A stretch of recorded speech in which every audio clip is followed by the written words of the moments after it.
Hello friends, नमस्ते। मैं पंडित ब्रजभूषण शर्मा आपका स्वागत करता हूं अपने ब्रज फ्यूचर पॉइंट पे। मैं आपके सपोर्ट और सहयोग के लिए बहुत बहुत धन्यवाद करता हूं और मेरा मन गदगद हो जाता है, अति उत्साहित हो जाता हूं। और उसी आधार पर मैंने अब ये कड़ी चालू कर रहा हूं। दोस्तों, 2024 कैसा रहेगा? हर व्यक्ति आने वाले दिन के बारे में जानना चाहता है। 2024 में किन की शादी होगी और किन की नहीं होगी, और किन को सुविधा मिलेगी और किन को असुविधा मिलेगी। इन सब के बारे में 2024 के बारे में मैं आपको विधि विधान से सब कुछ बताना चाहता हूं। मैंने आपको बता दिया 2024 का मालिक है शनि। शनि शनि जो चले उसे कहते हैं शनिचर, जो धीरे धीरे तरक्की करता है लेकिन ये धन की तरक्की करता है। शनि वाला व्यक्ति धन से आगे चलता है। जिन लोगों की शादी नहीं हुई है उन लोगों की शादी होने की पूरी पूरी संभावना है 2024 में। अब मैं आपको बताना चाहता हूं 1, 10, 19, 28 तारीख के जन्मे लोगों के लिए कैसा रहेगा नया साल 2024। मूल्यांक 1, भाग्यांक 1 अगर किसी व्यक्ति का है तो वो जाने कि उसके साथ किस तरह का अनुभव हो सकता है इस जन्म में। अगर आपकी जन्म किसी भी महीने की 1, 10, 19, 28 तारीख को हुआ है तो आपका जन्म मूल्यांक 1 है। 1 के ऊपर सूर्य का अधिपत्य उदित होता है। 1 अंक का बाकी सभी अंकों का मूल और उत्पत्ति का कारक अंक 1 ही माना जाता है। यह अंक शक्ति, सामर्थ्य, ऊर्जा, नेत्र, अधिकार, सत्ता, सत्य का प्रतीक, 1 नंबर राजा जो राजाओं की तरह जीवन जीता है। अब 1 नंबर का संबंध 8 नंबर के साथ कैसा रहेगा इस बारे में मैं आपको प्रत्यक्ष रूप से बताने का प्रयास करता हूं। दोस्तों, यदि आपको मेरी वीडियो पसंद आती है तो लाइक करें, शेयर करें। और अगर आपको किसी के बच्चे का जन्म 1 है और उसमें परेशानियां आ रही हैं तो आप कंसल्टेंसी करवा सकते हैं। यदि बच्चे का जन्म 8 है तो उसके शादी होने की संभावना पूरी पूरी है। 3, 5, 8 वाले व्यक्तियों की शादी होने की संभावना पूरी पूरी पाई जाएगी। 2024 को जोड़कर 8 अंक प्राप्त होता है। 2 प्लस 0 प्लस 2 प्लस 4 बराबर 8। 8 अंक पर शनि का अधिपत्य है। अंक शास्त्र के अनुसार वर्ष 2024 पे शनि ग्रह का अधिपत्य बना रहा है। 8 अंक की शक्ति इस वर्ष सभी अंकों को प्रभावित करेगी। 8 अंक की शक्ति, 8 हमारे अंक जो होता है अपने अनुसार फल देने के लिए बाध्य भी करेगी। 8 अंक शनि ग्रह का है, 1 अंक सूर्य ग्रह का है। शनि ग्रह सूर्य से शत्रुता का भाव रखता है। सूर्य पिता है और 8 नंबर शनि बेटा है। इनकी आपस में शत्रुता है। जब शनि का राज आएगा तो लेकिन शनि अपने पिता को भी नहीं बख्शेगा।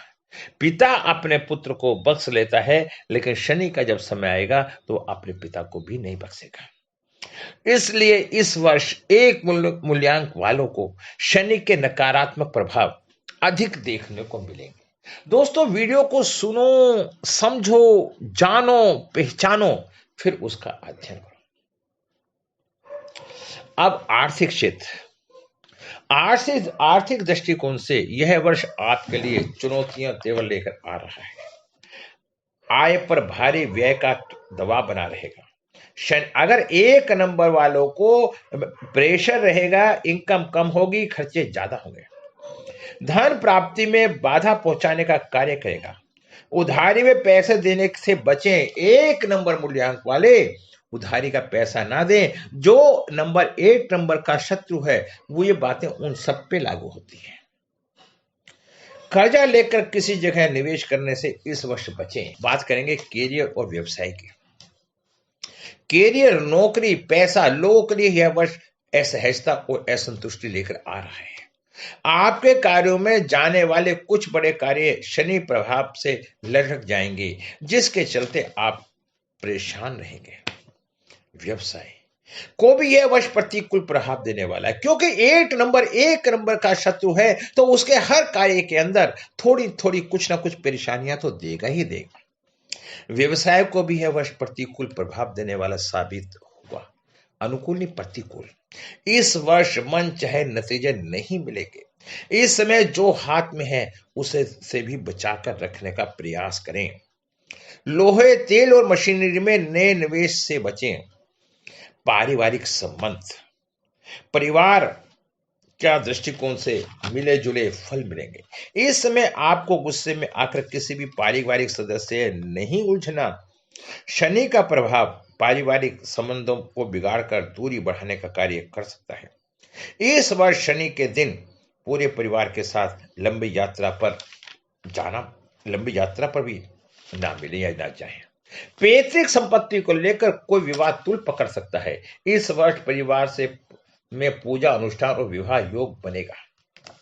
आप उस योग को शांतिपूर्ण ढंग से उसको निभाएं। स्वास्थ्य के दृष्टिकोण से बहुत ज्यादा ध्यान देने वाला वर्ष है। शरीर में आलस्य की मात्रा बढ़ेगी। मौसमी रोग पूरे वर्ष प्रभावित करेंगे। दुर्घटना में चोट लगने का योग बनेगा। पैरों और हड्डियों को इस वर्ष विशेष ध्यान दें। कमर से लेकर पैरों तक नसों से संबंधित भी दिक्कतें हो सकती हैं। जीवन साथी के साथ बहुत शांति और धैर्य के साथ व्यवहार करें। इस वर्ष सभी क्षेत्रों में आप नकारात्मक प्रभाव से परेशान रहेंगे, जिसका प्रभाव आपके व्यवहार पर भी पड़ेगा। आपके द्वारा किया गया गलत व्यवहार जीवन साथी से दूरी बढ़ा सकता है।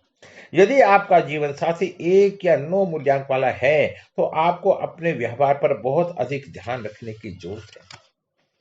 प्रेम संबंध को लेकर यह वर्ष गलत चयन और उसके बाद पश्चाताप को लेकर आ रही है। जल्दबाजी में किसी रिश्ते में अपने आप को ना डालें।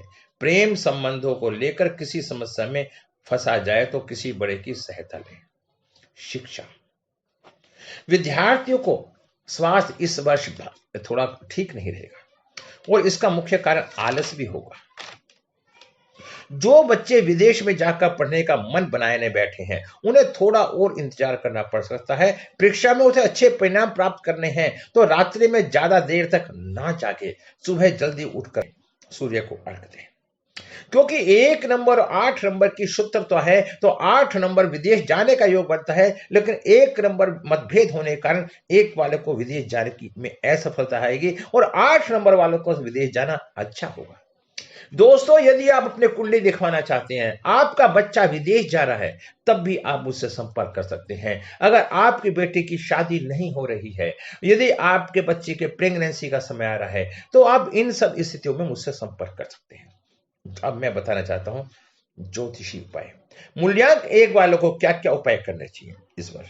शनिवार के दिन बुजुर्ग आदमियों को आटे से बनी खाद्य यथाशक्ति सामग्री वितरित करनी चाहिए। हनुमान चालीसा या सुंदरकांड का पाठ नित्य करें। मंगलवार शनिवार का दिन हनुमान जी का मीठे पान का भोग लगाएं।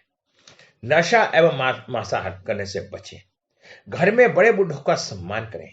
नित्य उसमें आशीर्वाद प्राप्त करें। पूर्ण रूप से आपके लिए हर तरीके से शुभ है। इसी के साथ हम आपसे आज्ञा भी चाहते हैं और जीवन में शुभ और मंगल रहे। और मैं फिर आपको 2 शब्दों में बताना चाहता हूं कि आप शनि के उपाय भी कर सकते हैं। शनि के उपाय जब करेंगे तो शनि शनि जो चले शनिचर, शनि और सूर्य पिता पुत्र हैं, आपस में बैर है। और फिर मैं आपको कहना चाहता हूं कि आप किसी भी तरह का समाधान चाहते हैं और ज्योतिष में विश्वास करते हैं, तो आप मुझसे एक बार संपर्क करें। मेरे यहाँ पे ज्योतिष भी पढ़ाई जाती है, कंसल्टेंसी भी कराई जाती है, वास्तु का सामान भी मिलता है। यदि आप वास्तु से रिलेटेड कोई काम करना चाहते हैं, तब भी आप मुझसे संपर्क कर सकते हैं। इन्हीं शब्दों के साथ मैं अपने शब्दों पर विराम लगाता हूं और नमन करता हूं। और आपको अच्छा लगे तो बहुत ही अच्छा है। नमस्कार।